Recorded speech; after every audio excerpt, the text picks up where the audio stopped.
We have reviewed the security plan for the DNC and remain confident. Our plan allows us to adjust for any possible scenario. Earlier this month, the Secret Service coordinated security for the Republican National Convention in Milwaukee and the NATO Summit in Washington, D.C. These events were conducted in a secure environment, and we expect similar results in Chicago. So streets, there you see it, going to be blocked off near the United Center where they're having the convention. Secret Service also will be scouring the rooftops at a city that has so many skyscrapers, and an extra 500 police officers set to join the hundreds already on duty for the convention, see the plans and all the secure zones and what have you that they outlined. Brad Woodhouse joins us now. Brad's a senior Democratic National Committee advisor. Welcome back, Brad. All right, that's the security setup. I want to focus with you on the politics. On the tablet, we could bring it up as the timeline, right? We know pretty much, because we know she secured the delegates, it'll be Kamala Harris as the nominee, but candidates have to declare an intent to run technically. Then there's a deadline for signatures. August 1st is the start of the virtual roll call. Let's talk about that. Deadline virtual roll call is the 7th of August before the actual convention, 19th through the 22nd. Why is this virtual roll call still happening? Does it actually have to happen? There's been some debate about that. Well, look, we think it has to happen. I mean, the state of Ohio in particular, the Republican legislature there has screwed around with our access to the ballot for months.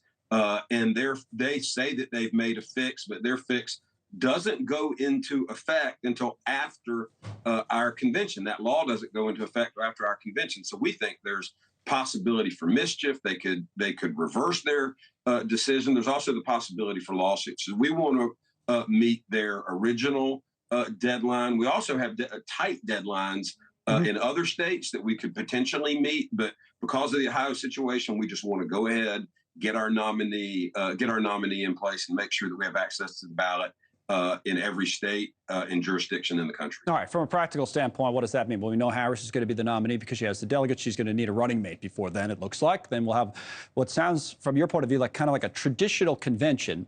Now, there's been some, as you know, and I want to ask you about this in your party, who said, no, that's not the way to go this time, given everything that's happened. They wanted to see an open convention. There's a guy by the name of John Morgan, who's been a donor over the years, was on with Chris Cuomo the other night and said this.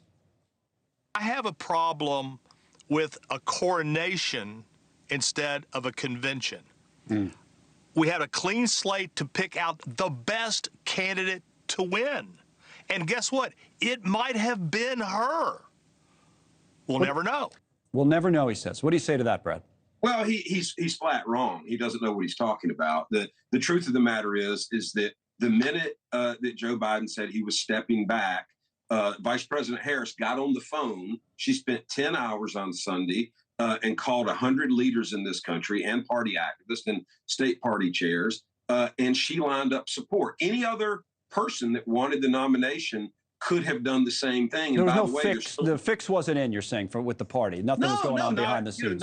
Not at all, unless you consider the president's endorsement a fix, and that's not a fix. It's natural for the president stepping aside to endorse the person that he had picked for vice president to begin with. But other people could have made those calls. They could have done exactly what she did. They could have spent 10 hours. They could have called 100 people, and they could have gauged their support. But instead, they decided to rally around the vice president. But I'll say this. There is still time. If you gather 300 signatures, right? Technically, someone could get in there, right? And it could still have a chance. Not technically. No, I guess what I mean by technically is the party, the state delegations have come out publicly and said, all right, we're for her. So that's why she says she has enough of the delegates. But to your point, they have to actually vote in the virtual roll call before the convention.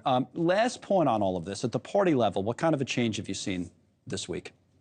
Well, there's a tremendous amount of excitement. There's also a tremendous amount of support for President Biden. I mean, for the sacrifice that he made, the decision he made, he did something that virtually no politician ever does, which is to set aside their own ambition for the good of the country, in this case, also for the good of the party. There's a tremendous amount of excitement. I was with people last night. We were both, teary-eyed at the president's remarks in the Oval Office. We were cheering his remarks about the vice president. There's a whole lot of excitement. This race has changed fundamentally, and I'm not sure Donald Trump knows what he's in for. Well, it's a close race now. It's what the numbers show, the few that we're getting in here poll-wise. So we've got a race on our hands. So we'll stay in touch, okay, Absolutely. Brad, ahead of Chicago. Thanks for coming on today.